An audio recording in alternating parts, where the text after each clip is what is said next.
All right, everyone, we're gonna get started now. So some quick announcements. PBR, we will be doing our first CTF this Saturday, 1 to 6 p.m. in the Engineering for Tesla room. So that's 53-125. I think we'll try to post a video on how to get there. So, if you get lost, that's fine. The nail painting social will be right after PBR. It'll be this Saturday, 6 p.m. in Bolter 8500. Also a hard room to find. We'll post a video on how to get there as well. There's a interest form here if you want to fill that out. Next Monday is Cyber Academy, where Stuart will be giving a talk on CAPTCHAs, which will be next Monday, 6 to 8 p.m. in Young Hall CS76. And then next Wednesday will be Cyber Lab. We have a very cool guest speaker, Liz, who is a new professor here at UCLA and also a network security researcher at Census, who has been working with Netflix and SpaceX. So she's really cool. Come check her out next week, same place, same time. And then, Cyber Basketball, Friday, 6 to 8 p.m. at the Hitch Courts if you want to come ball. We're allegedly very bad. I don't go. I'm great. No, you're not. All right. Sorry, is this the second or third meeting? This is a second. Thank God. They said it closes at the end of the second. Oh, yeah. Start of the second. Yeah. And then, again, if you haven't filled out the membership form yet, please do so. It helps us keep track of, everyone in the club.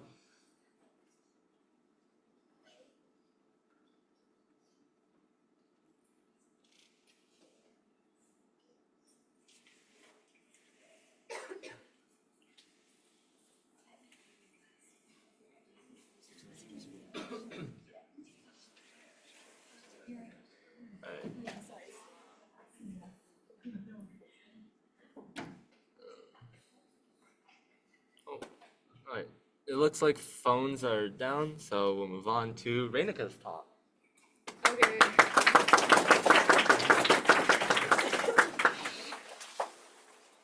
Hey everyone, what's up? My name's Reinika, and today I'm going to be talking about the CrowdStrike outage that happened earlier this summer in July. This was the largest IT outage in history. So what were the effects? So over 8.5 million computers were affected, which is only around 1% of all Windows devices, which doesn't sound like a lot, but it kind of is if you think about it. And this affected air travel.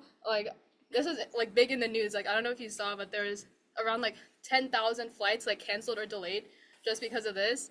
And healthcare, because a lot of hospitals and stuff use devices with the CrowdStrike driver on it. And financial services, a lot of people were unable to access their banking accounts online and stuff. And media and broadcasts, so some media outlets were taken off the TV because of this and more. And I think a interesting example was I think there's a picture of Times Square, and it was all blue screens. But yeah, this also caused $5.4 billion in losses for a bunch of different companies. So yeah. I mean, also if you ask Aaron, who gave a talk on Monday, he actually works at CrowdStrike. This actually didn't happen at all, so yeah, don't worry about it. But yeah, what could have caused this, right? Such a big outage. What could have caused this? Was it a cyber attack? There was a lot of speculation going on when this first happened. CrowdStrike is a cybersecurity company. Maybe it was a cyber attack, right? But my theory, I think it was the intern. In my opinion. No, but actually, I don't think it was the intern. What does CrowdStrike do? So, CrowdStrike is a cybersecurity software company, and it offers endpoint protection, threat intelligence, and incident response.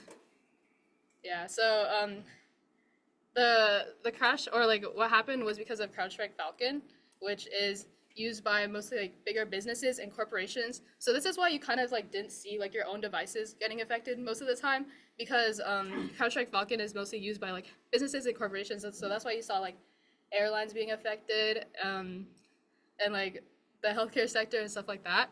But yeah, so CrowdStrike Falcon monitors activity on the kernel level, and this is very important. I'll explain that later. But yeah, so CrowdStrike Falcon just prevents ransomware, malware, phishing, using AI and machine learning. They also have this thing called Falcon Adversary Overwatch, which is like it's just like a team who looks over and sees like if there's any vulnerabilities, like a team of actual people. But yeah, so let's get into it. What is the kernel? So the kernel is like kind of a bridge between like software and hardware in a machine. I don't know why this image is on here twice, ignore that. But it's kind of like the layer between like an operating system and hardware. So it ensures that applications running on a computer can efficiently like use hardware resources. So why is this important? Oh. Okay. So one second, just so you can see it.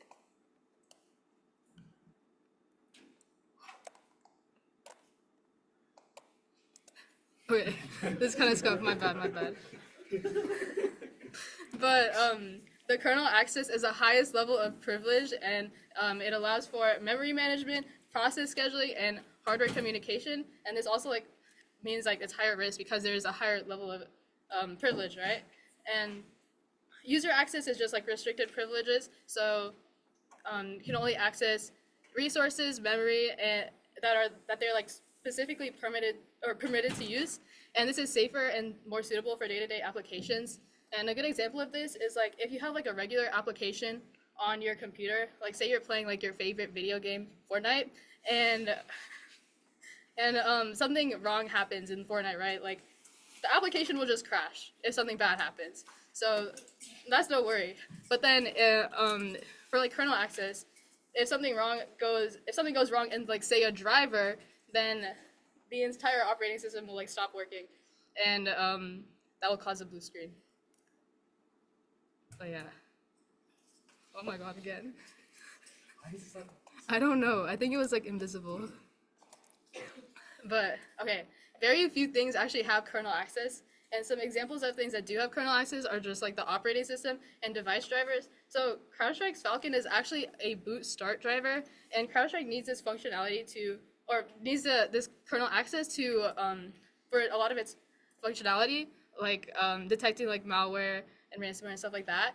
So the reason why it's important that CrowdStrike's Falcon is a boot start driver is because this means that like for the operating system to be booted up, the driver actually like has to work. So if like the driver has like an issue in it, then the operating system can't boot up and will be in a boot loop. So that meant that when there is an issue in CrowdStrike's driver, basically the operating system couldn't boot up and is just like stuck in a loop for that for some time.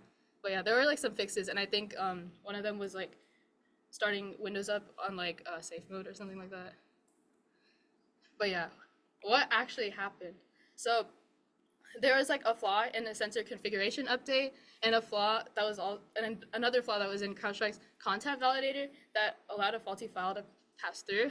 And the changes were like reverted after an hour they were like made, but this still caused like a lot of issues, as you can see. But yeah, a good analogy for this is like there are like two layers, like one, and they both had like each had holes in them. So I kind of like equated this to like a piece of Swiss cheese. So it's like two holes on a piece of Swiss cheese like lining up for this all to happen. But yeah, this was like kind of a crash analysis I found on Twitter. So I don't know, I'm not sure about this, but basically if you see at the bottom, this is like the instruction that caused it all. It's like a move from, it was like moving data into register 9 that was like dereferenced from a pointer in register 8. So registers are like they're just like small storage spaces, but basically like a pointer, I know some of y'all haven't gotten to this in CS31. So pointer is just like it's like a memory address. So it's like a variable that stores a memory address that points to like another like data or another variable. But yeah, so it tries to move the data that's in the memory address R8 to R9, right? And if you look at R8, that's supposed to be a memory address. So let me see if I can zoom in. But R8 is actually just 9C, which is not a memory address. So when you go to dereference this pointer, which is not actually a pointer, it causes a crash. And then this kind of lines up with CrowdStrike's explanation. So they introduced a new template type in February 2024, just a while back. But a template type is just like a blueprint, basically, and it contained 21 defined input parameter fields, and the channel file 291's template instances only supplied 20 input fields to match against. So there's 21 input parameter fields expected, but only 20 input values to match. So there's kind of like a mismatch there. So this wasn't caught at first because of the wildcard matching criteria, which is essentially in the 21st input parameter, it could just be like whatever value. So this wasn't caught for a while. But then on July 19th, the infamous day, 2 additional IPC template instances were deployed. So like new versions of this template. And this one actually required non-wildcard matching criteria for the 21st input parameter. So it actually expects that there is a 21st input parameter now. And the content validator expected 21 input parameters, but only 20 values were provided to the content interpreter because there's only 20 input values in channel file 291. So yeah, if you can kind of think of this like, I'm not sure if this is a great analogy, but like an array. So if you have like 20 elements in your array, like 0 to 19, right? And then you try to access element number 20 in the array, or like the 21st element, it will cause like a crash, or like because you're trying to access data that actually isn't there. But yeah, the effects of this, CrowdStrike fixed their stuff. Potential lawsuits, there was like, Delta was one of the airlines majorly affected by this, and they lost like $500 million, so that could be a $500 million lawsuit for them. And that's kind of a big deal because CrowdStrike's annual revenue is only like $4 billion, not much. But yeah, most of all, a loss in trust. I think a lot of people's first time hearing about CrowdStrike was because of this, so I don't know if that's like a good thing, but yeah. Does anyone have any questions? Yeah. Could you explain the kernel level thing again? Oh, okay, let me go back to the slide. I did not pick up much. Okay, were you confused about like what the kernel is, or like? Like, I think it's a slide after that. No, this was fine. Like the slide. Yes, this.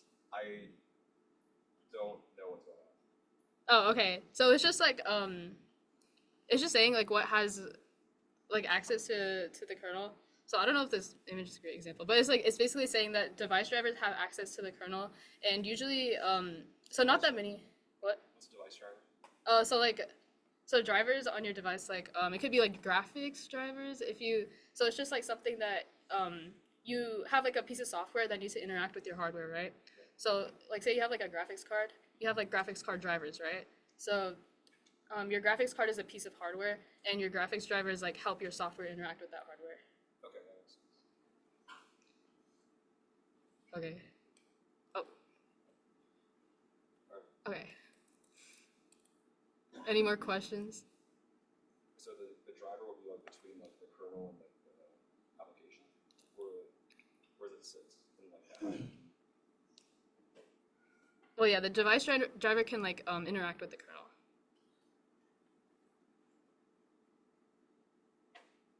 Okay, yeah. Any more questions? Oh wait, I want to. Okay, if not, thank you for listening.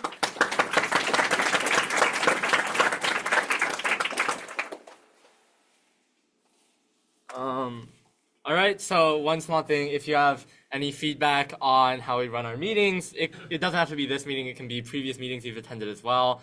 Feel free to fill out this feedback form. We read all of your feedback. We love to hear from you. But yeah, apart from that, we'll get into our lab groups now. This is the attendance for the labs. I think we'll share this within the groups. I don't know if it's on here right now.